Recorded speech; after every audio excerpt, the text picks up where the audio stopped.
Good morning, everyone. It's Rita here, and today is August 16th, Sunday, and I wanted to work on my John Abele journal a little bit. I was talking yesterday about doing the cover, and hopefully this is in frame or good enough, but I found this cardboard cover for light bulbs. Actually, I got it at the Goodwill. And I wanted to make a cover that's kind of a wrap kind like this, where I can put a tie. And then I tried the composition book. I had an empty one, but it's just not quite big enough for all the journal pages. And this, I mean, we haven't really even stuffed this yet. I mean, we've just put in pages, not really any decorations or pockets or tags or anything, so it's going to get bigger. So I'm thinking if this comes up to this point here at that mark, that would be the top, and then this can come over this way. Now if we put the tie on it, we can tighten it up as full as it gets, or as it gets less full, you can still, you know, move that and tighten it up. So it could be totally square like that. But that's just a thought. So, I mean, I'm hoping that is something that might work. So what I'm gonna do here is on my on my cutter, I have a scoreboard. I hope I can see this because I don't have the right glasses. I'll move this cutter out of the way.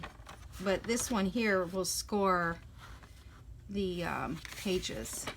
Let's see if I can open it and then see. So what I thought I'd do is like go every maybe 1/4 of an inch, and so that I can bend. Well, that's not really going to bend it. Let's see. I don't want you to have to sit here and watch me do this all this time, but maybe if I put a ruler here, and this ruler has cork underneath it so it doesn't really move, which is a good thing sometimes. So let's see if I do it that way, and then I'll do another 1/4 of an inch here.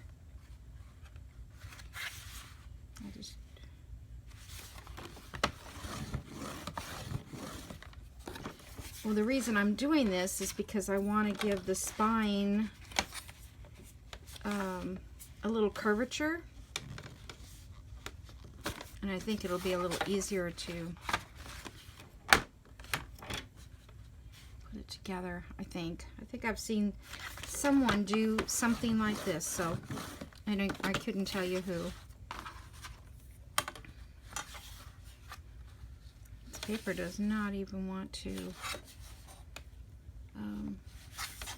show its marks.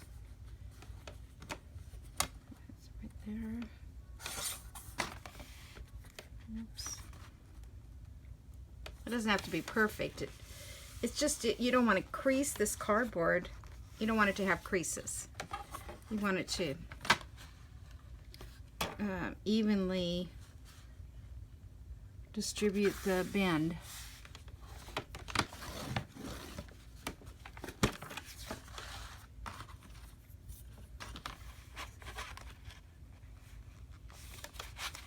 And I think like you can take it and put it over, like a pipe or a cup or something where you can really push down on it and bend it. But I think this will work. So I hope everybody's having a nice Sunday. We are, I should say, not we, there's nobody else here but me, going to my daughter's. They've just completed their swimming pool, so they're having family over to take a look at the pool. Not probably going to go in it, but I don't mind sitting along and watching the kids swim and visit with everyone. So I made some taco dip with what I had because I didn't want to go to the grocery store.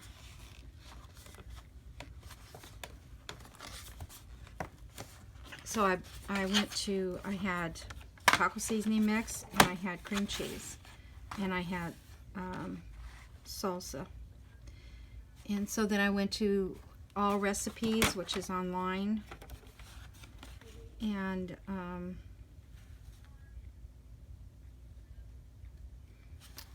said, you know, what ingredients I had, and most of the recipes called for sour cream, and I didn't have any. So that meant I would have to go to the store to get sour cream. So then you just type in without, and I typed in without sour cream, and then it came up with a recipe. So I really need the recipe, but I just want to make sure that what I thought would go together would. Okay, so I'll move this out of the way. Oh, there's better glasses. Cool. Okay, so now see how this is kind of curved, and see how it's going to fit. It'll fit much nicer in there. We may have to cut this height down, but I don't really want to go in and cut any of the pages, so I'm going to make the journal the height that will match all these pages, because these music sheets and stuff, they're always a bigger. Okay, so now this one is going to come over this way, and I probably should bend this, but I won't do it right now on camera. That'll take time. But I think that's the look I want, because I feel like it's the style that, you know, and then we'll cover this. Now, so to cover it, I'm not going to make a big long video today, but I have this paper, brown paper. This has knives and forks and spoons, and I thought maybe I'll use this side, or I would use this side so it would look kind of leathery. So what I've seen done, let's see, I need to cut it quite a bit larger than, because I want to crinkle it all up, and then I want to,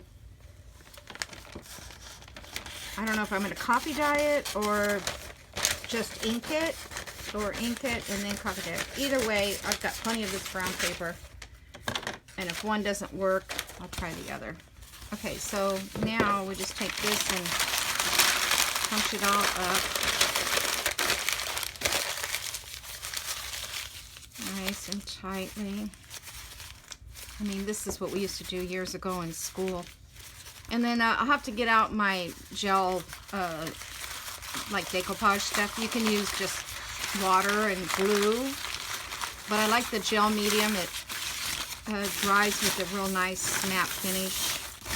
And when I go to do that, I will have that on camera so you can see what the mixture is, or what the brand it is, because I don't know. Okay, so there we kind of have that all wrinkled. Let me just take my, I guess my regular distress ink, and then I think they just lightly brush over it like this.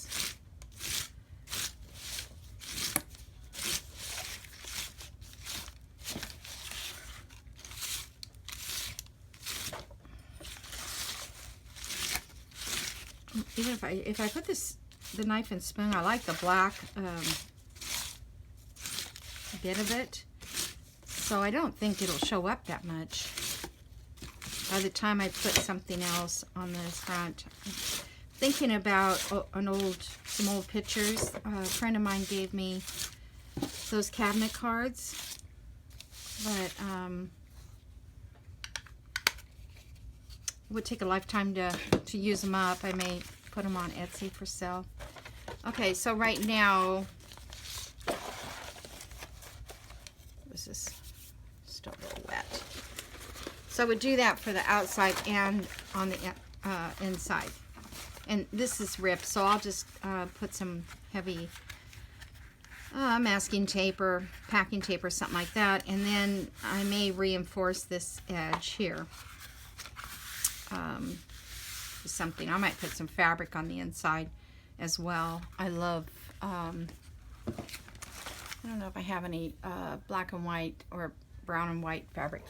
Brown and tan. Yeah, I don't see anything close at hand. It's in my Civil War fabric box, which is not in here. Okay, so anyway, I'll just fold this up and give you an idea of what it would look like on the outside. And I think I'm going to try to copy dye this paper.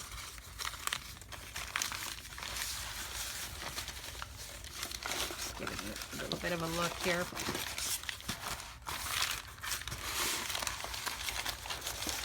This is how I have to do it. I audition it the best I can.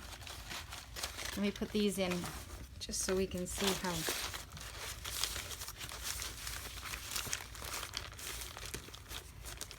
Okay, so I'll bend this so it's rounded as well. And I think that looks cool. I mean, we're not going to be able to tell that's silverware in there.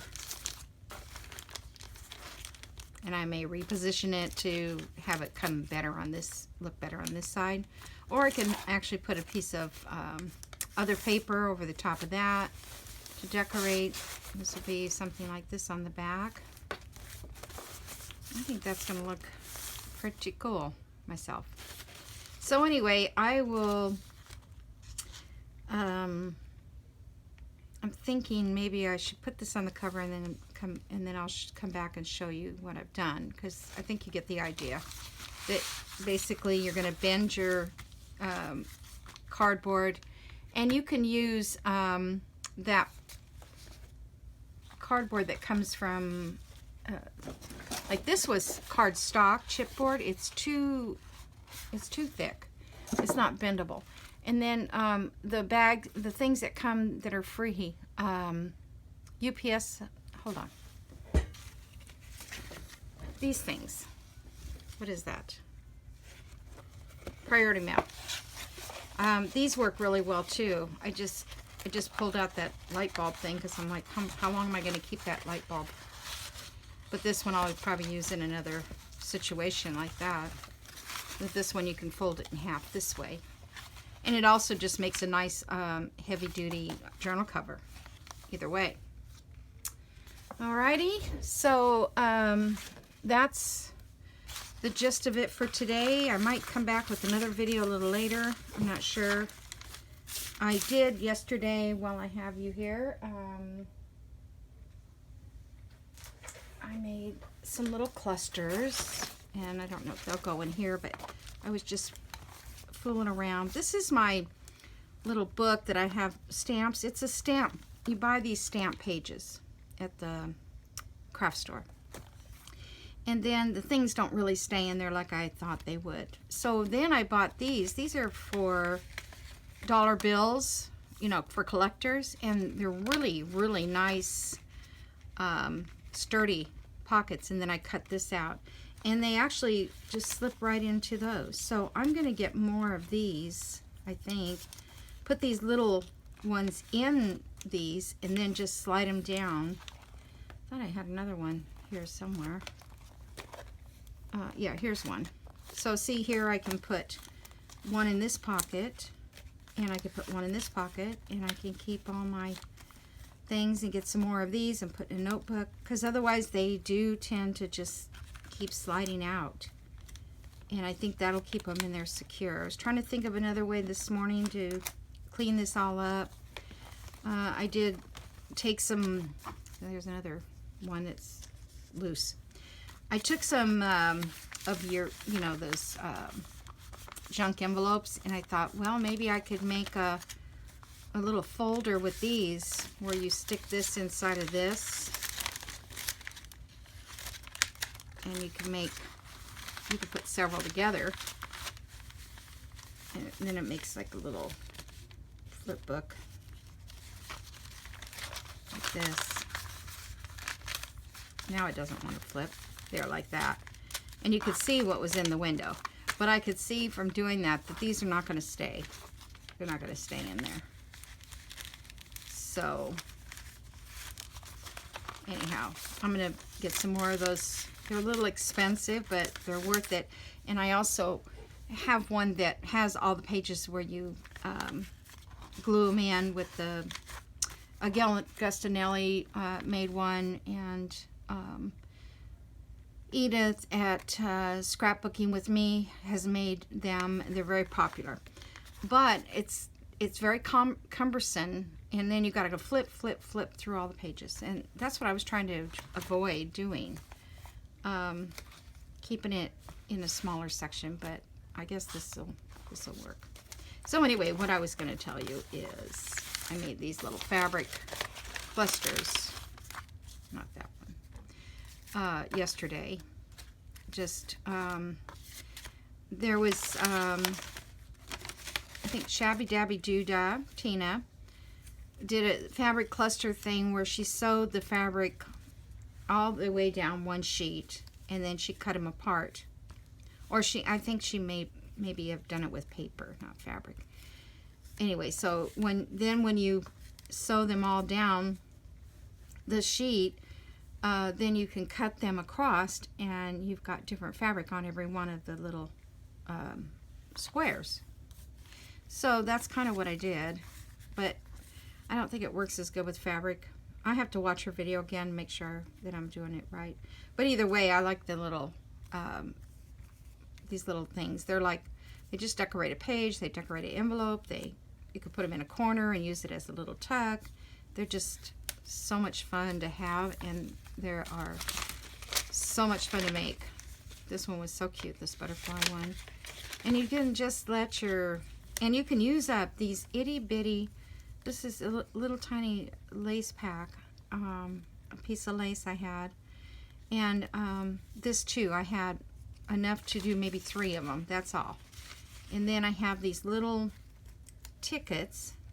I'm not sure where I got those, whose website. I want to say Artie Mays, but I'm not sure. It could be Tracy Fox.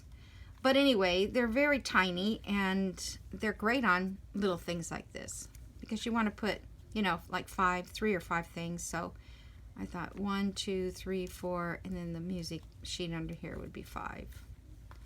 So that's kind of how this one probably, well, there's 1, 2, 3, 4, 5. There's 5. I wished I had made the fabric smaller than and I can't rip it now because I sewed across it, see? So I can't really rip it shorter. But that's okay. I'll use them, and next time I will know. I learn my lesson every time.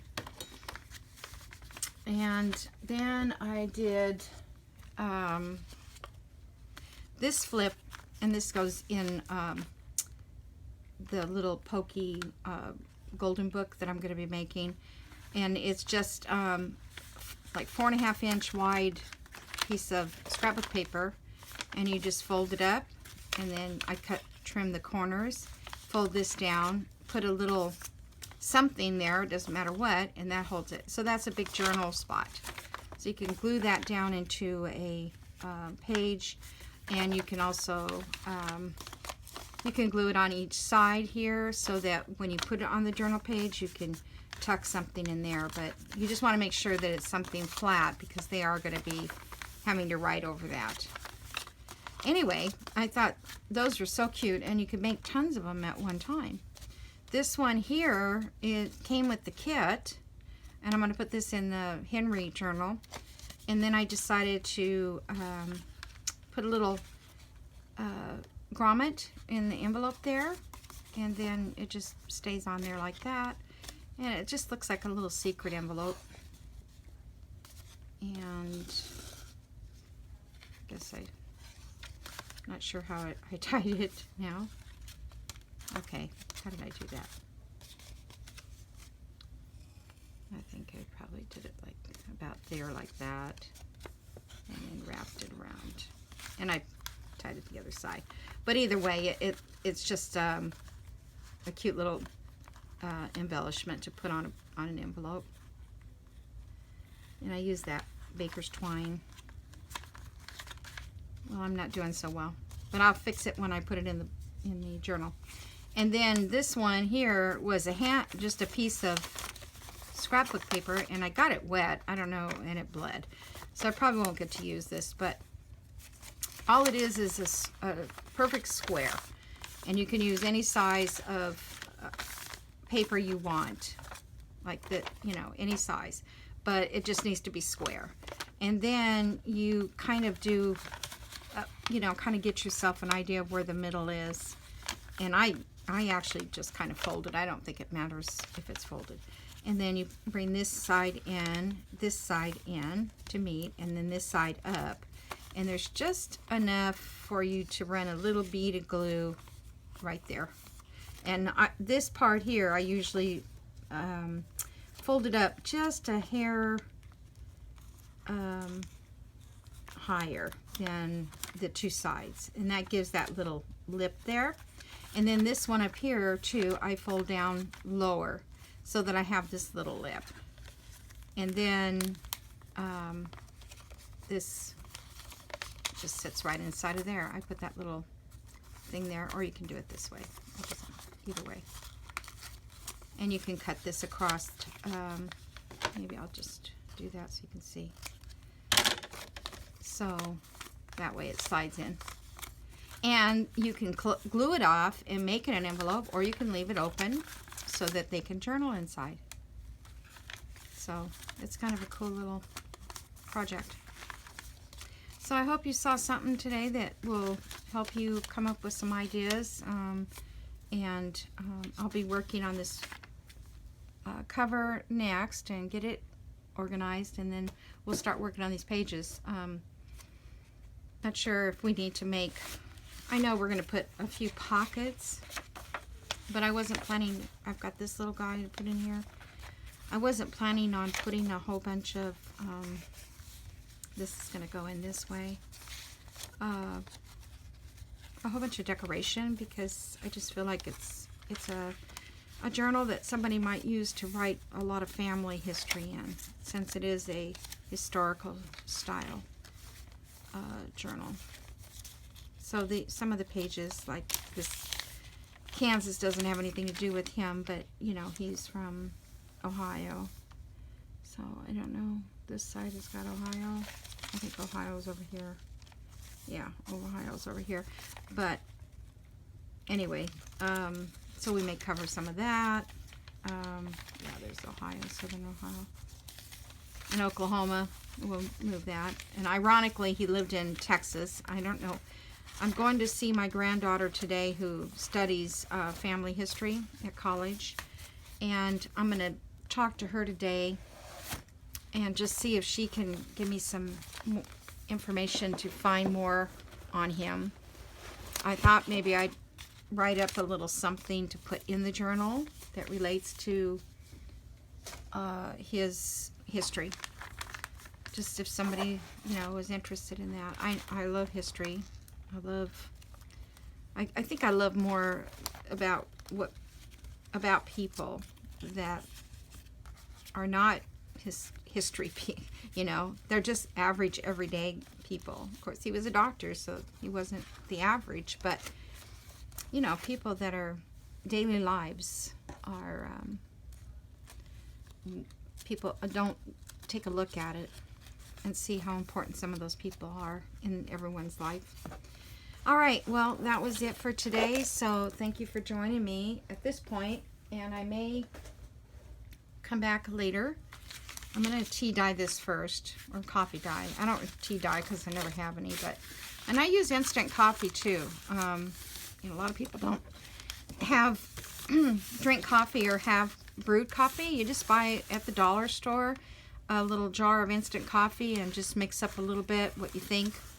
And then I just put it in like a mason jar, and I put it in the refrigerator and save it in there for a week or so. So you don't have to keep making it all the time. You just need to add a little more each time you coffee dye. And I did do the tub dyeing outside, but I didn't find it to work as good as I like the oven. Okay, so you know, if you get a chance to subscribe or like this, it would be great. If you have any questions or you want to give me some advice, please go to the comments below and voice your opinion. I'd love to hear it. Thank you so much. Have a great day.